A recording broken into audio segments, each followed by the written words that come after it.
जय कृष्णगिरी वाली पद्मावती माँ, जय भगवती महालक्ष्मी। एक बार मगध राज्य में एक चीन का कंबल का व्यापारी आया। व्यापारी राजा के दरबार में पहुंच करके राजा बिंबिसार श्रेणी को कहा कि मैं 12 रत्न कंबल लाया हूं, दर एक रत्न कंबल का 2 लाख सोने का मोहर कीमत है। आप राजा हैं, इस कंबल को खरीदिए और अपने राज दरबार में लगाइए। राजा ने कहा कि इतने कीमती कंबल मैं खरीद नहीं सकता, क्योंकि मेरे पास जो भी धन है ये सब प्रजा का दिए हुआ, प्रजा के कल्याण के लिए मेरे कोष में है, उसको उठा के मैं अपने दरबार नहीं सजा सकता। सुन के चीन का व्यापारी आश्चर्य में पड़ गया कि जिस देश में राजा ही ये कंबल नहीं खरीद सकता है, उस देश में और कौन ये कंबल खरीद सकता है। वो चिंता के मारे अपने ऊंटों पर ये सभी कंबल को लाद करके वापस जा रहा था, तो रास्ते में शालिभद्र नाम के श्रेष्ठी की माँ उसको देख रही थी और देख करके उस कंबल व्यापारी को पूछा कि क्या ले जा रहा है। उसने निराशा से बोला, माँ जी रहने दो, ये कंबल राजा ही नहीं खरीद सका, ऐसे महंगे कंबल है, आप मेरा टाइम वेस्ट मत करो। तो सेठानी ने कहा कि ऐसा क्या कंबल है, बोल तो भाई। अरे ये कंबल 2 लाख सोने के मोहर का है, 12 कंबल है मेरे पास, आपको खरीदना है, टोटल मिला के 16 हो जाएंगे मेरे पास, ऐसे बोला। तो उसने बोला कि मेरा एकलौता बेटा शालिभद्र है जो 7वें मंजिल में रहता है, कभी नीचे तक नहीं उतरा, उसके पैर दुखते हैं उतरने में। उसकी 32 रानियां हैं, 32 पत्नियां। अब तेरे पास 32 कंबल हो तो बता, मैं 32 खरीद लेती हूँ, अभी गिनती हूँ 64 लाख सोने का मोहर। वो आश्चर्य में पड़ गया कि राजा 16 कंबल नहीं खरीद सका, नहीं है 32 खरीदेगी, तो इतनी बड़ी ये सेठानी इस देश में कैसे आ गई। उसने पूछा 32, तो इसके पास 16 ही थे। सेठानी ने 16 का 32 लाख सोने का मोहर उसी समय गिन के दे दिया। कंबल व्यापारी बड़ा खुश होके निकल गया और कंबल लेके सेठानी ने आधे आधे टुकड़े किए, क्योंकि उसकी 32 बहुएं थी एक ही बेटे के। आधा आधा टुकड़ा करके 16 कंबल के 32 टुकड़े किया, हर बहू को एक टुकड़ा दिया। अब वो ऐश्वर्य में रहने वाली बहुओं ने ये फटा हुआ रत्न कंबल देखा तो मन में लगा कि ये क्या फटा हुआ टुकड़ा हम लगाएं कहीं, तो उन्होंने पैर पूछ के या कुछ साफ करके नीचे गिरा दिए बाहर गली में। श्रेणिक महाराजा जब रोड में जा रहा था तो जाते जाते उसने देखा कि ये वही कंबल है जिसको हम खरीद नहीं सके, ये क्या यहाँ गली में पड़ा हुआ है। बड़े विचार में पड़ गया, लेकिन उसने पूछा कि घर किसका है, शालिभद्र सेठ का है। तो सोचा कि ऐसा कौन सा सेठ है जो मेरे से भी पैसा वाला है। फिर वैसे ही सोचते सोचते वो त्रिकालदर्शी, त्रिकाल ज्ञानी योगीश्वर भगवान महावीर के दरबार में पहुंचा और दरबार में पहुंच करके उसने जिज्ञासा की कि भगवान, में रास्ते में एक घर देखा जिसमें इतना पैसा वाला रहता है, जो पैसा धन दौलत उसकी जो ऐश्वर्य का वैभव देख के मैं बड़ा आश्चर्य में पड़ गया कि इतना धन उसके पास कैसे आया। मैं बड़े विचार में पड़ गया, महाराज बताइए कि ये कैसे ऐसे धनवान बना। भगवान से उसने सवाल की तो त्रिकाल ज्ञानी महायोगीश्वर भगवान ने जवाब दिया, तू मेरी कहानी सुन बिंबिसार श्रेणी। एक समय में एक छोटा लड़का था, बहुत गरीब था। उसकी माँ गांव गांव गली गली जाके बर्तन मांजती, कपड़ा धोती, 2 पैसा इकट्ठा करके लाती। इस बच्चे ने एक दिन देखा कहीं खीर बन रहा सेठ के घर में। वो सुगंध देख के ये एकदम पागल हो गया कि ये मुझे भी खाना चाहिए। गरीब बच्चा था, कभी खीर जैसे बहुमूल्य चीज खाया हुआ नहीं था। माँ के पास आके जिद्दी किया कि मुझे भी खीर खिलाओ। माँ ने कहा, बेटा हम गरीब है, हम खीर खाने कहाँ जन्मे बेटा, हमको रूखी रोटी मिल जाए तो ही बड़ी बात है। तेरा बाप तो है नहीं, मैं अकेली मेहनत करके लाती हूँ, जो 2 रोटी मिलता है इसको खाओ बेटा। हम सब वो सपना नहीं देखना चाहिए। अब छोटे बच्चों की जिद्दी तो जिद्दी है। बच्चे ने बहुत जिद्दी की कि माँ मुझे तो खीर चाहिए। अभी बच्चों की जिद्दी पूरी नहीं करो जब तक तो वो लोटपोट करें, रोएं। अब माँ ने कहीं से दूध लाया, कहीं से शक्कर लाया, कहीं से थोड़ा इलायची केसर लाया होगा, अपने झोपड़ी में थोड़ा कहीं सूखे लकड़ियां ढूंढ के लाई और एक मटकी रख करके उस पे दूध डाल के थोड़ा सा खीर उबाला, जिसमें चावल वगैरह थोड़ा डाल के कैसे ही बना दिया और बच्चे को दिया, कहा कि बेटा मुझे अर्जेंट जाना है काम में, नहीं तो सेठानी डांटेगी, मुझे बर्तन मांजने जाना है, ले ये खीर तू पी ले बेटा, आगे से मांगना मत, हम गरीबों के लिए घड़ी घड़ी ये वस्तु शक्य नहीं है। तो बच्चे ने ये खीर ले लिया। माँ की बात उसके कान में गूंज रही थी कि भाई अरे हाँ सही बात है, ये घड़ी घड़ी संभव नहीं है, मिलना तो आराम से पीऊंगा। अब वो खीर लेके झोपड़े के बाहर बैठ गए। इतने में एक संत वहां से निकल रहे थे, उन्होंने देखा बच्चा हाथ में खीर लेके बैठा, तो संत ने पूछा कि भैया हमको कुछ खाने मिलेगा अपने घर में? तो बच्चे ने पूछा क्या चाहिए आपको? जो भी मिल जाए, देख तू खीर लेके बैठा है, कुछ मिलेगा।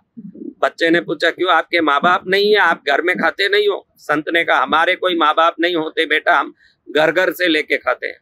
बच्चे ने मन में सोचा कि मैं तो मेरी माँ से पूछ सकता हूँ, ये बेचारा संत, इसके वो भी गति नहीं, ये तो बोल रहा है कि इसके तो माँ भी नहीं है, इसको कौन देने वाले हैं? मेरे को तो कल और डबल जिद्दी करूंगा, कैसे भी खीर लेके ही रहूंगा, 4 गुना जिद्दी कर लूंगा। ये कहाँ जाके जिद्दी करेगा, इसको जिद्दी करने भी कोई नहीं। बच्चे ने बड़े भाव से अपने हाथ में रही हुई खीर को बगैर कुछ सोचे भाव भक्ति के साथ उस संत को दे दिया खीर को।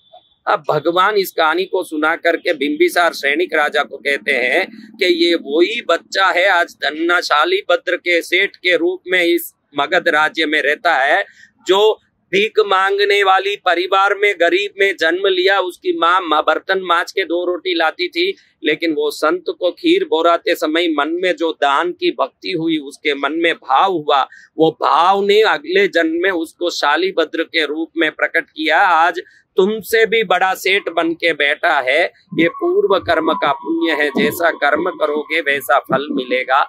तो निश्चित ही हमारे कर्म फल देते हैं। अंग्रेजी में एक कहावत है कि पानी में डाला हुआ रोटी कभी डूबता नहीं है। अंग्रेजी में एक कहावत है इसका, the bread never turns in water, कभी वो पानी में डूबता नहीं। उसका अर्थ आप जिधर डालते हो वो आपको वापस लौट के आता। मछली को डालो, कबूतर को डालो, गाय को डालो, गरीबों को डालो। हम लोग उत्सव करते हैं संत, तो यही एकमात्र उद्देश्य होता है हमारा कि किसी बहाने भजन का भजन, पूजन का पूजन हो जाए, इसी बहाने कितने ही लोगों का कल्याण हो जाए। अभी इस पूजन भजन के निमित्त लाखों लोग भोजन करेंगे, भंडारा होगा तो कितने ही लोगों का पेट भरेगा। उत्सव का उत्सव नाम है, लेकिन लाखों लोगों को भोजन मिलेगा। इसमें कई लोग ऐसे होंगे जो जिंदगी में कभी सुरुचि कर भोजन उनके हाथ से संभव नहीं होता होगा, बड़े आराम से प्रसाद के नाम से यहाँ आके करते होंगे। और हम कन्या पूजन, विभिन्न पूजन भी करवाते हैं, तो हम ऐसे पूजन नहीं करते कि जिस पूजन से कन्या सुहागिन पूजन संपन्न हो जाए। मैं ऐसे सोचता हूँ कि अगर कोई गरीब स्त्री है तो वो गरीब स्त्री भी एक माँ का रूप है, सुहागिन तो है ही वही।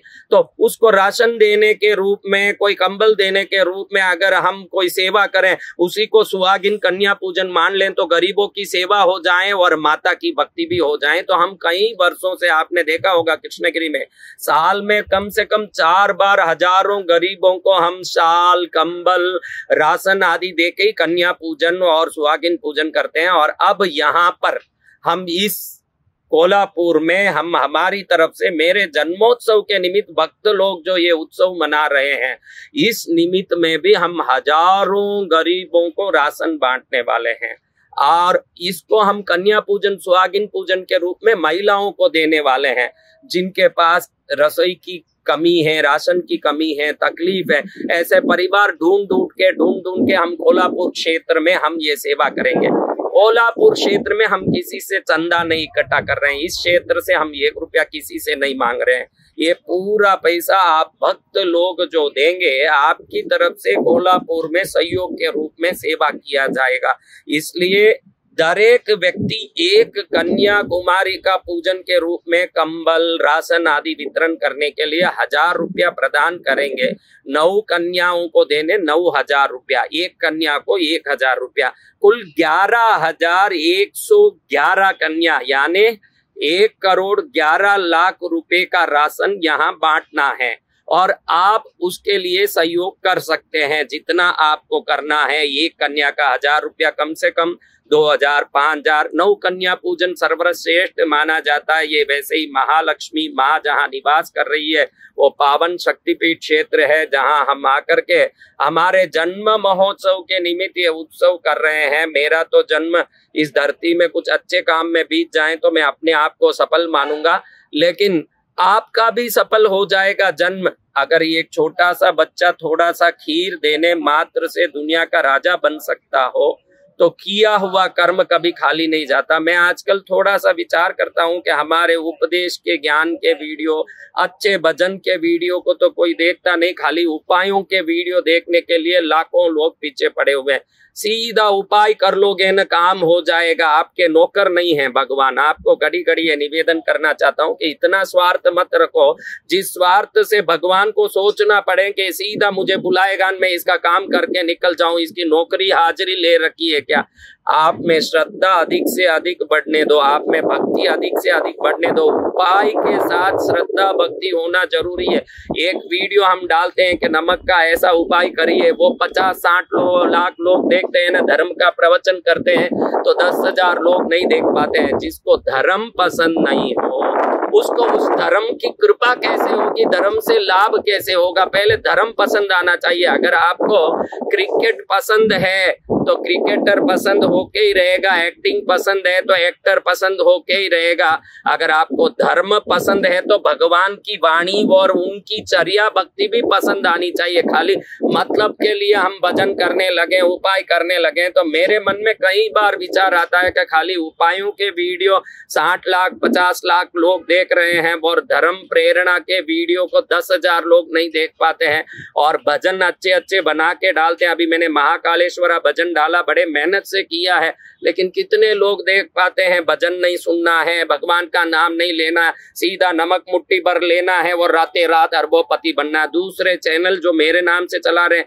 वो भी ऐसे लोग हैं जो झूठे झूठे टाइटल डाल के रातों रात अरबोपति बन जाओगे, करोड़पति बन जाओगे, ऐसे ऐसे टाइटल डाल के बिना काम लोगों को स्वार्थी बना रहे हैं और उनके अंदर एक झूठा आस जगा रहे हैं। इसके बारे में ज्यादा नहीं बोलना है, लेकिन ये कोल्हापुर महोत्सव में 21 फुट की महालक्ष्मी बैठ रही है, 9 फुट की 8 महालक्ष्मी बैठ रही है, अष्टभैरव बैठ रहे हैं।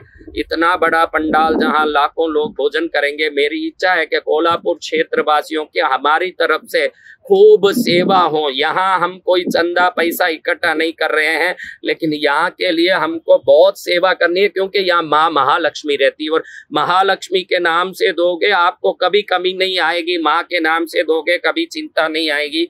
जितने लोग ज्यादा से ज्यादा सहयोग करें उतना हम अच्छे से, ये 11,111 लोग कोई छोटा संख्या नहीं है। 11,111 लोगों को राशन देना और उन सबको सहयोग करना, कंबल देना। हम साड़ियां भी यहाँ बांट रहे हैं, हजारों साड़ियां बांट रहे हैं।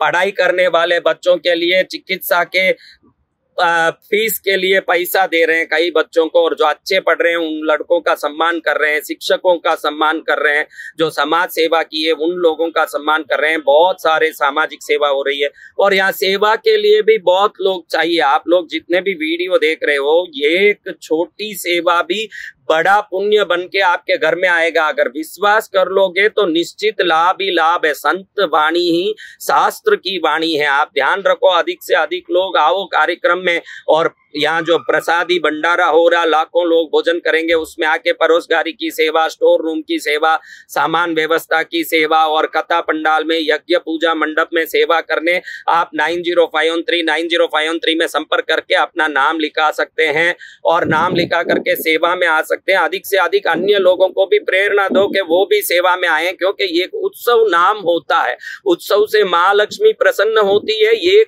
खाली पूजा यज्ञ से नहीं, हजारों प्रकार के उस उत्सव के नाम से सामाजिक सेवा होता है। देखो, इसी नाम से करोड़ों रुपए के राशन बिकेंगे, सब्जी बिकेगी, दूध बिकेगा, गरीबों के घर में सामान बिकेंगे, लाइट के काम होंगे, पंडाल के काम होंगे, कितने ही लोगों को काम मिलेगा। बाहर गांव से कितने हजारों लोग यहाँ उपस्थित होंगे, उन सबको ठहरने के लिए कोल्हापुर में लॉज मिलेगा, वहां व्यवस्था व्यापार बढ़ेगा। ऐसे ये उत्सवों कितने लोगों के जीवन में रोशनी बढ़ाते हैं हैं और जीवन में सुख बढ़ाते हैं। ये काम होता है तो उसके पीछे हजारों लोग काम करते हैं, वो हजारों घर उसके पीछे पलते हैं। इसलिए ये उत्सव जो भारत धर्म में, भारत में, सनातन में जो उत्सवों की व्यवस्था होती है, ये खाली भगवान को रिझाने का काम नहीं करता। इसके पीछे लाखों घरों में रोटी बनती है, लाखों घरों को पैसे का आमदनी होता है, वो घर चलते हैं। ऐसे ये उत्सव मात्र ईश्वर का नाम लेना नहीं, समाज से सेवा का भी बहुत बड़ा काम धार्मिक उत्सव करते हैं। इन उत्सवों में जी जान लगा करके आप सेवा के लिए भी भाग लीजिए। अभी मैंने जैसे कहा कि राशन के लिए 1000 रुपया भरना, शक्ति से ज्यादा भरिए। आपकी शक्ति 5000 की है तो कोशिश करिए कि 9000 भरूं, 9000 की है तो कोशिश करिए कि 21000 भरूं। अधिक से अधिक देखो, कोशिश करके अपनी बेटी की शादी जोर से जोरदार करते हो कि नहीं, कोशिश करके अपने बेटे को बड़े से बड़ी जगह पढ़ाई कराने की कोशिश करते हो कि नहीं।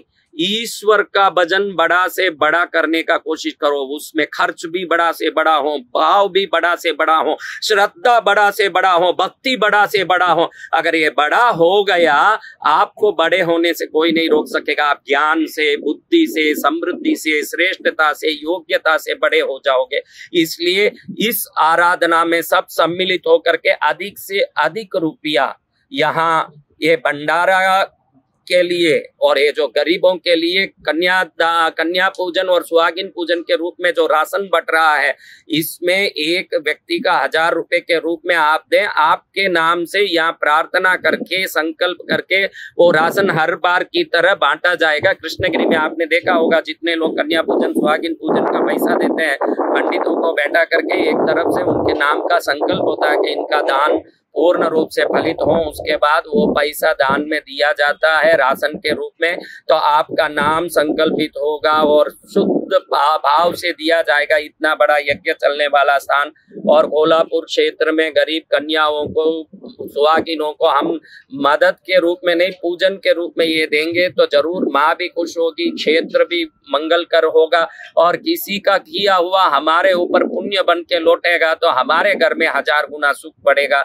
इसलिए प्रतिमा महालक्ष्मी की प्राप्त करने में, पूजा करने में कोल्हापुर जल्दी से जल्दी आओ। आप आकर के सेवा करो और अद्भुत प्रतिमाएं आधा किलो की, 1 किलो की, 2 किलो की, 5 किलो की निस्वार्थ भाव से लागत मूल्य में मेरे जन्मदिन के उपलक्ष्य में गिफ्ट के रूप में सिद्ध करके दिया जा रहा है। मेरे एग्जाम आ रहे हैं, हमारे होली आ रही है, ये सब छोड़ो, क्योंकि वो आते रहेंगे, क्योंकि कभी रुकने वाले नहीं है ये सब। लेकिन ऐसा उत्सव घड़ी घड़ी नहीं होगा। इस उत्सव का आनंद मंत्रों के साथ, कथा के साथ, भक्ति के साथ, भजन के साथ, भाव के साथ, विराट रूप से, जो मेरे ख्याल से भारत में पहली बार ऐसा उत्सव हो रहा है, इस उत्सव का आनंद लो, अपने जीवन को धन्य बनाओ। अधिक से अधिक, अधिक से अधिक, अधिक से अधिक सहयोग करो, ताकि ये सहयोग दूसरों को नहीं, आपको सहयोग बन के वापस लौटे और आपका जीवन मंगलमय बने। माँ पद्मावती की जय हो।